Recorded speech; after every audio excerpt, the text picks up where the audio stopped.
Hello everyone! Ito na naman po ang inyong favorite tagalista ng Noisy, si Sas Rogando Saso. At bago tayong patuloy, i-share nyo muna ito dahil matindi ang bakbakan ngayon, hindi ba? Alam nyo naman, yung iba sa inyo, bakit ang kalma ni Sas? That is what you call the calm before the storm. Charot. Oh, saka never interrupt your enemy when they're committing a mistake. Hindi, kayo pwede kayong magalit, pwede kayong sumugod kagad, pero ako po ay iba ang aking takbo. Meron pong calm before the storm. Ngayon ito na ang storm, so sunod-sunod nating babakbakin ang mga kailangang bakbakin sa lipunan. Paki-share na po muna ang video na ito.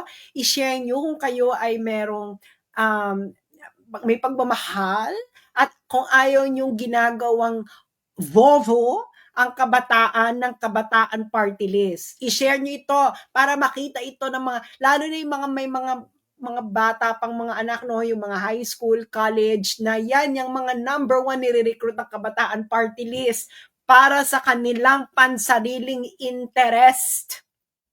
Hindi ba?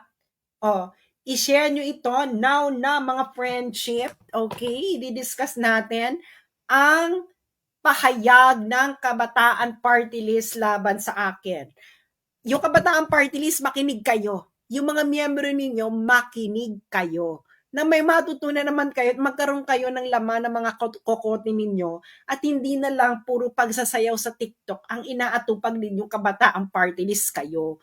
Kaya yung mga gustong bigyan ng warning ang kanilang mga anak tungkol sa Kabataan Party List na ating huhubaran ngayong tanghaling ito, ipaki-share na lang po ang video na ito. Now na, click share. Ayan. Okay. Tuloy na tayo. Ano bang sinabi ng Kabataan Party List? May nagpadala sa akin dito. Sabi ni Kabataan Party List National Spokesperson and First Nominee Attorney Rene Co on the alleged violation of Article 59.3 of ICC Rome Statute. Sabi niya, Sasot is grasping at straws. Her interpretation that Article 59.3 of the Rome Statute was not complied with is erroneous and inapplicable. Sabi niya, Duterte may exercise said right to the competent authority of the custodial state. For this provision to even apply, he has to fly since it was his regime's decision for the Philippines to exit the ICC to begin with. Thus, the execution of the arrest warrant from the ICC required the taking of Duterte to a custodial state. Ang VO mo, Atty. Rene Co, paano ka naging abogado? Paano ka naging abogado, Rene Co, ng Kabataan Party List? Ang Vovo mo. VO, Vovo. Ha? Ano sabi mo? Kailangan niyang lumabas kasi kailangan niyang IC required the taking Duterte to a custodial state. Are you stupid? Do you know what actually custodial state mean in the ICC Rome Statute? Uulitin natin. Okay? I'm not grasping at straws. Bobo kayo, Kabataan Party List. Kaya wag niyo iboto yan. Ginagawa kayong bobo. Yung mga kabataan, ginagawa kayong bobo. Ito ang batas, ICC. Article 59 ng Rome Statute, hindi mo naintindihan na aking sinasabi dahil wala kayong alam sa international law. Mga Bex, magna cum laude ako sa Leiden University.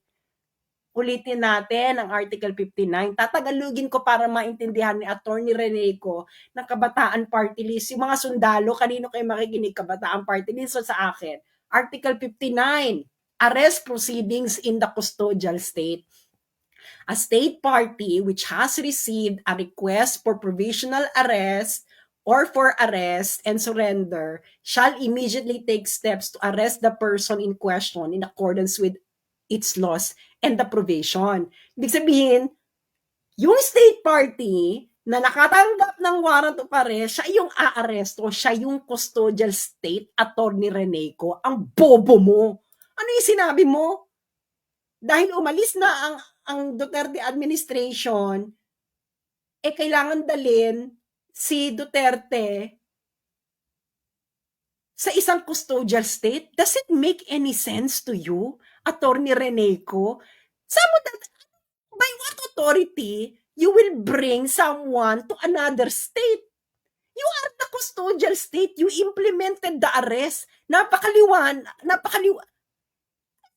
Think the mga tao, bulag, bingi, hindi nila nakita yung nangyari. Ano sabi ni ano, anong sabi ni Torre? Hindi ba siya ang they are complying with the warrant of arrest ng ICC. That is the basis of the warrant of arrest. Ano sinasabi mo, kailangan i-fly muna si Duterte sa custodial state para mag-apply to.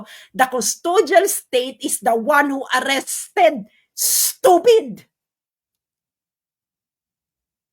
Napakalaki mong bobo.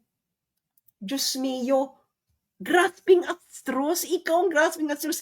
Hindi mo naintindihan batas. A state party which has received a request for provisional arrest or for arrest and surrender shall immediately take steps to arrest the person in question. Who made the arrest? It is the Philippines. The Philippines is the custodial state. Stupid! Sino custodial state? Ano yun? You are... So what is the basis of your arrest? So mali na kagad kung sasabihin mo na kailangan mo nang dalhin si Duterte sa isang custodial state, what is din your basis for removing Duterte from the Philippines to another state? Patong-patong na lang yung katarantaduhan mo, kasi even if I do agree with you, what is then your basis for removing Duterte from the Philippines and ano ba to? Flying him to another state. And then you violated the person's right of liberty. What is bakit mo siya tatanggalin sa Pilipinas at itatapon-tapon sa ibang bansa? What is your basis?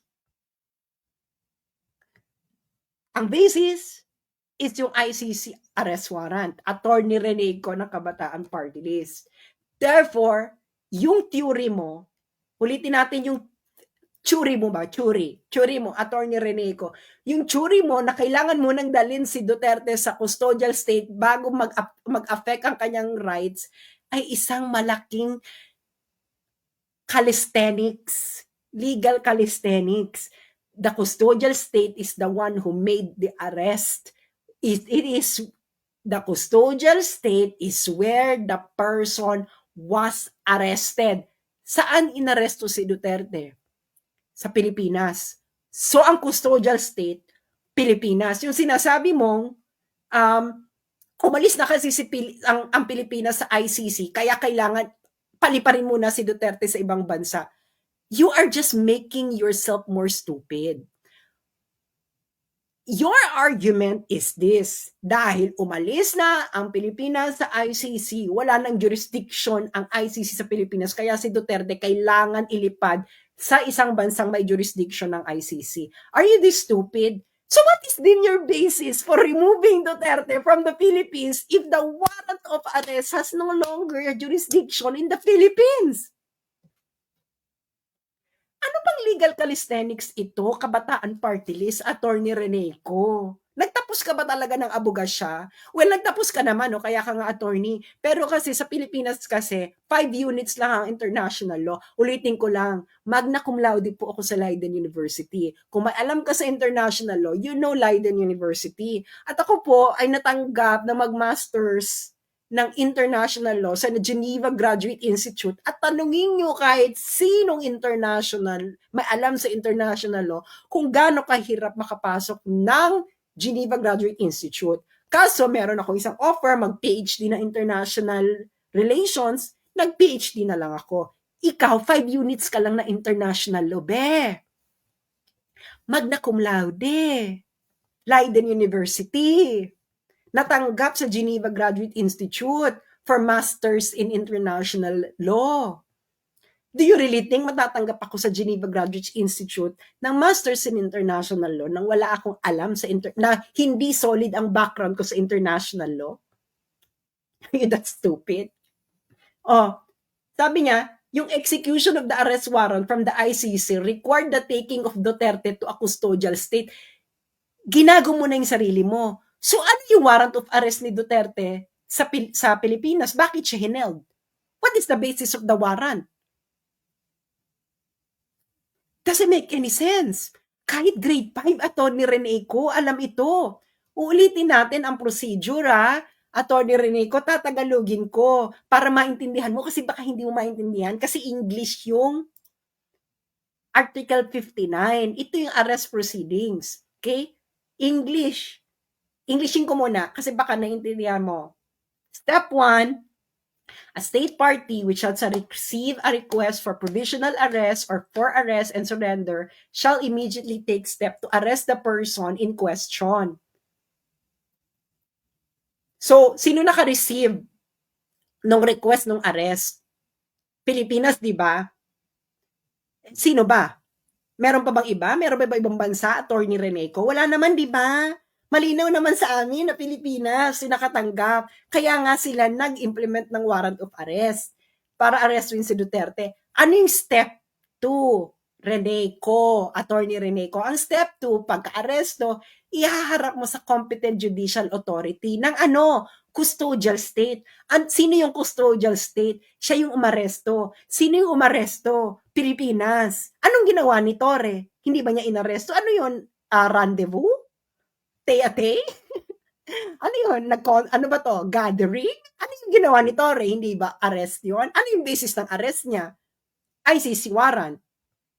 So wag mo akong paikot-ikutin, Atty. Reneco, dahil kayong Kabataang Party List, mahilig kayo magpaikot, kaya marami kayong nare-recruit na Kabataang Party List na sumasapi ng NPA. Wag niyo ako sabihing red tagging ako, dahil tumira ako ng Netherlands. Alam ko ang headquarters ng CPP-NPF sa Utrecht. Kilala ko kayong lahat. Alam ko lahat sino-sino kayo. Hindi ako nag-red tagging, be. Red tagging mo ako, papatawag natin yung mga nasa Utrecht. Saka magre-release ako ng CIA report na kasapi kayo. Di ba, mga sundalo? Kanino kayo makikinig? Kabataang Party List sa akin. Ang linaw ng batas, inaresto si Digong. So, inaresto si Digong sa bisa ng ICC warrant. So, ang Pilipinas, ang custodial state, kasi siya yung nag-implement Siya yung umaresto. Ngayon, ang step 2, pagka-aresto mo, ihaharap mo sa competent judicial authority ng custodial state. Huwag ka na magpabale-balentong Attorney Reneco ng Kabataang Party List. Wala kang alam sa international law, be. Hindi ka mananalo sa akin dito. Ngayon, ginawa ba? Hindi, di ba? Ngayon, yung 59.3 ko, step 4 na yun. Hindi ka muna dumaan sa step 1, 2, 3, 4. Nag-jump ka sa 59.3. Nahulog ka sa betag. Napaghalataang wala kang alam. Ngayon, pupunta ngayon tayo sa IRAC. Alam ko ng mga law student, di ba? Issue, rule, application. Hindi ba? Conclusion. IRAC. Di ba? Alam niya mga law student. Okay. Issue. Tama ba ang pagkaka-aresto kay Digong? Is the procedural justice complied with? Yan ang tawag, procedural justice. Okay, ito, facts muna tayo, Attorney Reneco. Facts muna tayo para malinaw naman sa'yo kasi malinaw sa mga Pilipino Baka sa'yo hindi malinaw. Di ba? Wag kasi yung wag kasi puro emosyon. Naintindihan namin kayo, Kabataang Parties, kasi inubos ni Digong ang CPP-NPA nung panahon niya. Aminin nyo na. Di ba? Huwag na tayo magbulahan.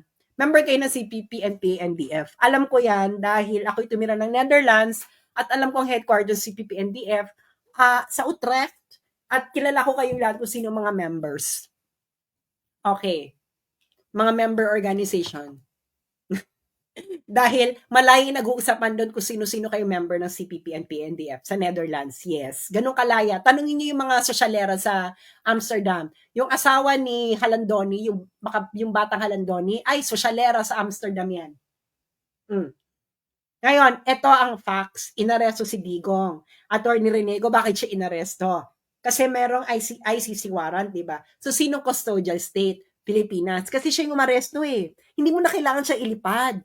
Kasi kung kukunin mo si Duterte sa Pilipinas, tapos ililipad mo siya sa kung saan, ba't mo siya ililipad? Anong basis mo siya papaalisin ng Pilipinas? 'Di ba? Alam mo, wag kang magtanga-tangahan, pero kung tanga ka, go lang. Ito ang facts, inaresto si Digong, dinala sa Villamor Air Base, isinakay ng eroplano, umalis ang eroplano ng Pilipinas.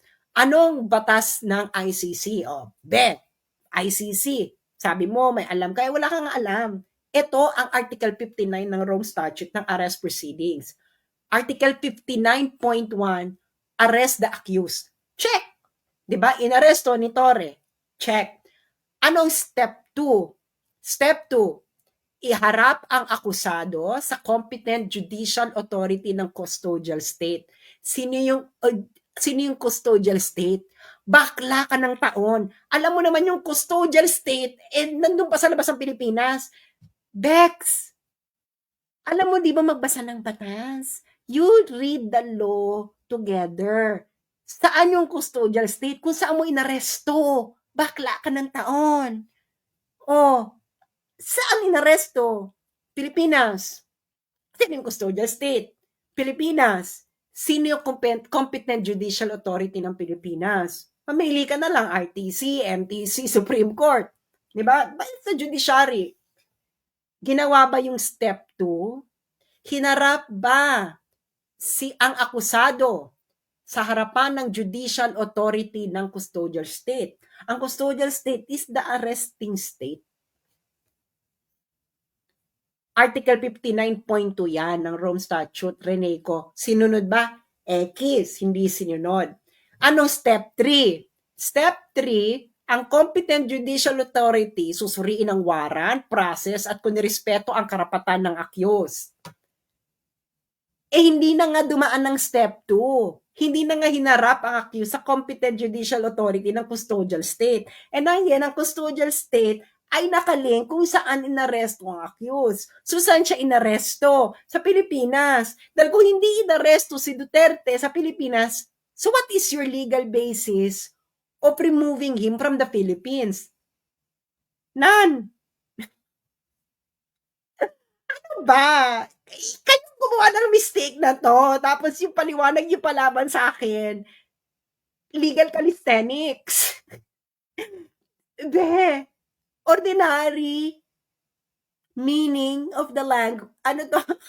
Plain language meaning, di ba? Malinaw naman yung bakas eh. Bakit may calisthenic na? Since umalis na, iba na ang custodial state. Are you stupid? The custodial state is where the person was arrested. Custodial nga. Ibig sabihin ng custodial state? Custodial state, kung sino yung umaresto. That is the meaning of custodial state in the ICC statute. Hindi ako ano nung pinagsasabi-sabi mo. Becky, ano ba to? Yan ang nagagawa ng 5 units lang sa international law. Okay. So, step 1 lang yung nagawa nila. Ang nagawa nila, arrest. Pero yung step 3, 4, 5, hindi nila nagawa. Hindi nila hinarap si Digong sa competent judicial authority ng custodial state ang Pilipinas. That's Article 59.2 of the ICC statute. Hindi ginawa, di ba? Anong ginawa nila? Dinala sa Villamor Air Base. Attorney Reneco, kahit grade 5, malalaman ang pinagkaiba ng dinala sa Villamor Air Base at iharap ang akusado sa competent judicial authority. Grade 5. Ito mga grade 5. Kayo ang grade 5 natapos. May pagkakaiba ba ang dinala sa Villamor Air Base at iharap ang akusado sa competent judicial authority ng custodial state? Meron? Wala. Siguro naman, di ba? Dinala sa Villamor Air Base, iharap sa akusado ng competent judicial authority ng custodial state. Sino custodial state? Pilipinas.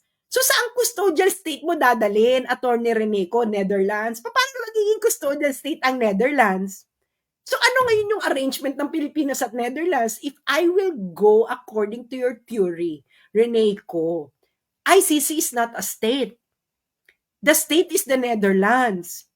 So kung sinasabi mo na kailangan si Digong ay dalhin muna sa custodial state para ma-effect ang warrant, so dinala siya sa Netherlands. So anong agreement ng Pilipinas at Netherlands? Wala. Dahil si Digong nasa Pilipinas. So you have no basis of actually taking out Digong. Kung tama yung theory mo. Yung theory mo ba, theory? So wala na step 3. Ngayon, yung sinasabi kong Article 59.3, ang akusado ay pwedeng humiling na interim release sa competent judicial authority. Ito yung competent judicial authority ng custodial state. Ang custodial state ay kung saan inaresto. Hindi yung, ay kailangan ang custodial state ay yung kailangan pagpaliparan. Bakit mo nilipad? Ano yung basis mo para sa pilitan mong paliparin? Attorney Reneco, legal calisthenics. Attorney Reneco, wala na po tayo sa Quadcom. Wala na po tayo sa mga committee ninyo sa Congress. Hindi ka na pwedeng mag-legal calisthenics. Ang custodial state ay yung arresting state. Ang arresting state ay yung Pilipinas. Inaresto siya eh. Ngayon, pag sinasabi mo hindi arresting state ang Pilipinas, anong ginawa nila kay Digong? Reneco, ano, kung hindi arresting state ang Pilipinas, anong ginawa nila kay Digong? Anong ginawa ni Torres kay Digong? Inaresto, di ba? Or ano ba yan? Nagtong-its ba si Torres sa si Digong? Ang bobo naman ng Kabataan Party List. Ang bobo mo. sabi ng Kabataan Party List, first nominee, sobrang bobo. Kung iboboto niya yung mga kabataan, totoo nga, ang chismis ng average IQ ng mga Pilipino ay 81. Ulitin ko, Attorney Reneco, ha? Baka naman kasi hindi mo maintindihan sa abot ng payak mong pangunawa sa international law. Ang custodial state, according to the ICC statute, is the arresting state, kung saan inaresto yung tao. That is the meaning of custodial state. Gets mo na? Gets mo na siguro, napakasimple na yan, kahit grade 1, maintindihan. Ang sabi mo, Attorney Reneco ng Kabataan Party List, huwag niyo iboboto dahil ginagawa kayong engot ng Kabataan Party List. Ang sinasabi mo, hindi custodial state ang Pilipinas. So, kailangan pang si Digong ilipad sa ibang bansa para yung bansa ang magiging custodial state. So, yung Netherlands, custodial state? So, ano ngayon yung basis ng Pilipinas para kunin si Digong at ilipad sa Netherlands? Anong ginawa ni Torres? Inaresto niya, di ba? Ano yung basis ng pag-arrest niya kay Digong? ICC warrant, Attorney Reneco. So, sino ngayon ang custodial state? Pilipinas. Simple logic lang ito, be. 1 + 1 = 2. Baka pag pumunta na tayo sa calculus, be, hindi mo na maintindihan. 1 + 1 = 2 lang to. Diba? Ang bansa na umaresto, siya ang custodial state. Okay? Hindi yung tsuri mo na kailangan pang ilipad si Digong sa ibang bansa at yung bansa na yun ang magiging custodial state. Engot. Walang ganun. The legal calisthenics, this is very Quadcom legal calisthenics. Wala na tayo sa Quadcom, wala na tayo sa Kongreso. Okay? Ang custodial state ay ang Pilipinas. Okay? Okay? Ang Pilipinas ang custodial state. Ngayon, inaresto siya, di ba, ni Torres. Kita-kita yan ng mga Pilipino. Kaya wag niyong gawing engot ang mga Pilipino. Inaresto. Naka-live pa nga yung pagbabasa ng Miranda rights or whatever eh. Oh. And then after ng aresto, anong ginawa? Inasdak siya sa Villamor Air Base. Pero according sa batas ng ICC, ano ang proceedings dapat? Arrest, ihaharap mo yung akusado sa competent judicial authority ng bansa na kung saan inaresto, yung bansang umaresto ang custodial state, and then yung competent judicial authority, titingnan kung yung warrant ay tama, ay ito'y para doon sa akusado, titingnan kung yung process ay nasunod at kung yung rights ng accused ay respected. And then, Doon na tayo sa Article 59.3 mo na nag-jump ka na sa process na yun, pero hindi mo binasa yung batas, okay? Doon nahihingi si Digong ng karapatan, doon niya nai-avail yung karapatan niya ng interim release. Okay? Sa custodial state. Yung custodial state ay yung nag-arrest. Ang ginawa ng Pilipinas, yung pag-fly, that's already surrender. Pag-fly. Pero sa iyo, Attorney Reneco, yung pag-fly, yung palang, yung hahanap pa lang ang Pilipinas ng custodial state. Ha?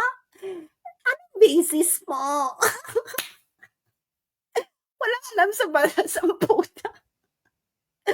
Kung manalo pa yung kabataang party list, totoo ang chismis ng average IQ ng mga Pilipino ay 81. Oo. Yung Netherlands, yung custodial state, sa Netherlands ba na-aresto? Ang bobo ni ang bobo ng kabataang party list. Ano yung, magre-rebat ka be, hindi mo alam yung batas, nakakahiya. Sasot is grasping at straws. I'm not grasping at straws, Reneco. You don't understand the law. You don't understand the wrong statute. Dahil meron kayong malalim ang sugat na iniwan sa inyo ni Digong dahil nilimas niya ang mga kuta ng CPP and PA. Oh, huwag niyo akong lolokohin. Huwag niyo akong tawaging red tag, lalo na yung mga mahihilig na mga woke na red tagging Beto, tumira ako ng Netherlands. Ang headquarters ng CPP and PANTF ay sa Utrecht. Sa Utrecht. Okay? Yung mga Pilipino, tanongin yung mga Pilipino sa Netherlands, kilala nila yung mga member ng CPP, NPA, NDF dahil nga, maliit lang ang Filipino community sa Netherlands eh. Okay. So, ulitin natin ang facts. Inaresto si Digong, dinala sa Villamor Air Base, isinakay sa eroplano, umalis sa eroplano ng Pilipinas. Ano ang tamang arrest proceeding sa custodial state? Ang custodial state ay kung saan inaresto yung tao. Arrest the accused. Check. Tama ginawa nila. Next step, iharap ang akusada sa competent judicial authority ng custodial state, Article 59.2. Ano yung katumbas nila doon? Dinala sa Villamor Air Base. Magkatulad, hindi magkatulad.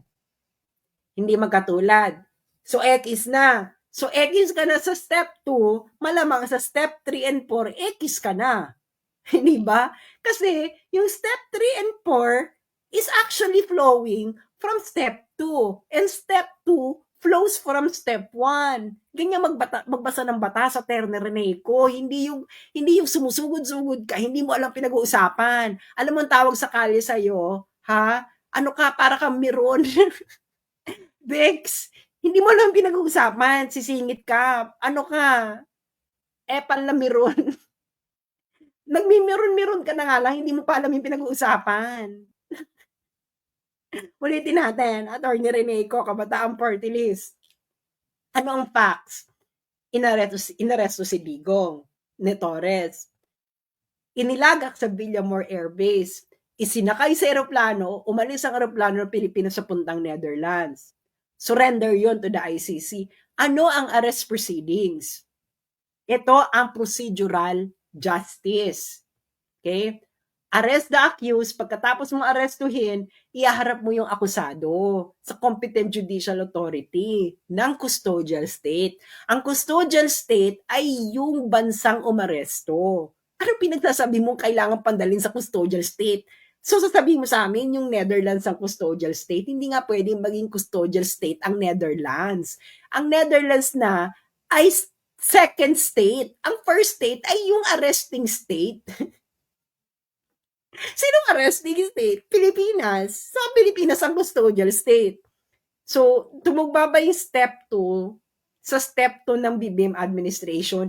X. Dahil hindi na tumugma yung step 2, yung step 3 and 4 hindi na tumugma. So, saan lang kayo tumugma? Inaresto. Pagkatapos yung arestuhin, all the proceedings from there are incorrect. And any decent lawyers know what that means. Yun lamang po. huwag kayong magpapabudol sa ginagawa kayong engot. Kailangan, yung gumagawa sa dapat yung tao, ilalatag muna yung batas. Ganyan sa law school, ilalatag mo muna yung batas. Ano ba yung arrest proceedings? Nasa Article 59 yan. Kaya hindi ako nagsasalita in the last kahapon. I'm calm. You don't let the enemy, you don't interrupt the enemy while they're committing a mistake. Ganun po yung friend. Ngayon, bardagulan na tayo. Tapos na yung mistake. Tapos na yung mistake ninyo eh. 'Di ba? So, yung mga lawyers dyan, pagmasdan yung mabuti ito. Tama, mali ang nangyari. Article, merong arrest proceedings. Pagmasdan yung mabuti, eto, ayan na, aalisin ko na ang nakakairitang mukha ko. Ayan. Kayong mga lawyers, mga law din, yung nasa taas yung blue, ang facts ng nangyari kahapon. Yang pula ang batas. Sino ang dapat nasunod? Yung batas, yung pula, or yung blue na boxes? Hindi ba? Pagmasdan yung mabuti, tingnan ninyo, magkatugma ba? Article 59 yan ng Rome Statute, meron pong arrest proceedings. Okay? Tingnan yung mabuti. Magkatugma ba? Yung pula, yung pulang boxes, yan ang step ng batas. Nakita nyo na.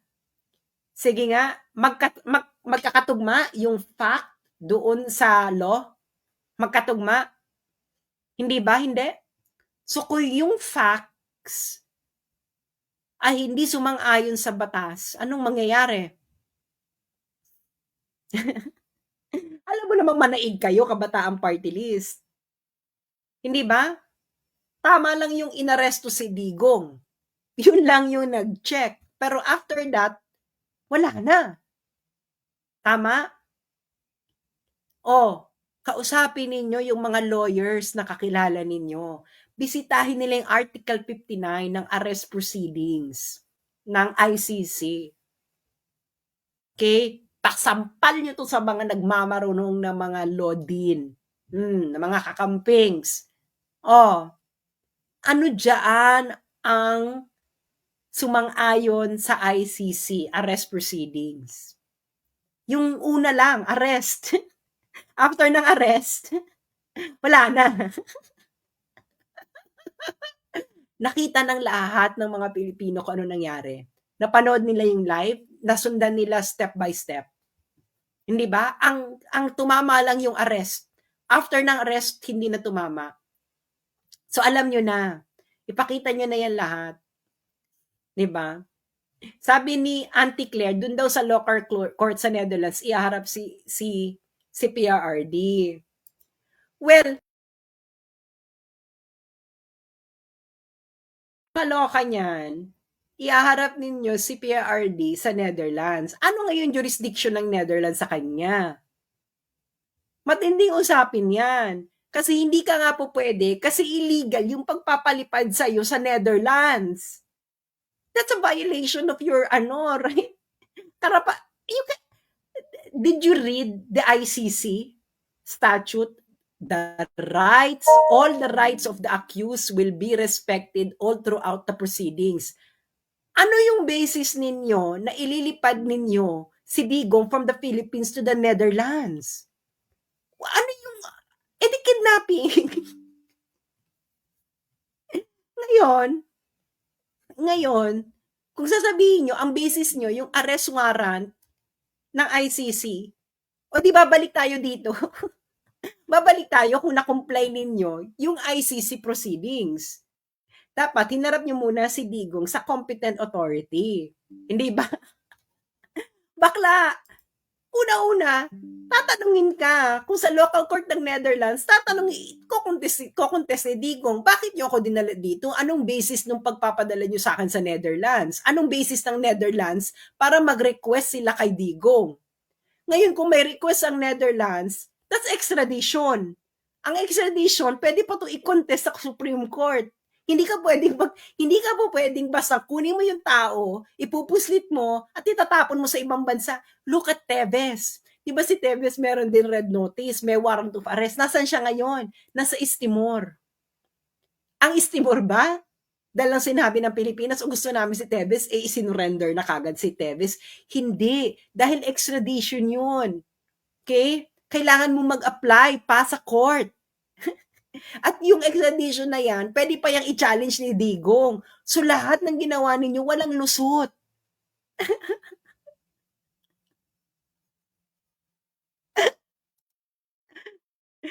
Oh, hindi ba? Oh, ano ngayon? Wala na nga. So, good luck sa inyo. Mindanao, you have all the right to be angry. The first president from Mindanao was treated by like this by the people in Imperial Manila. Remember this. This is for the motherland.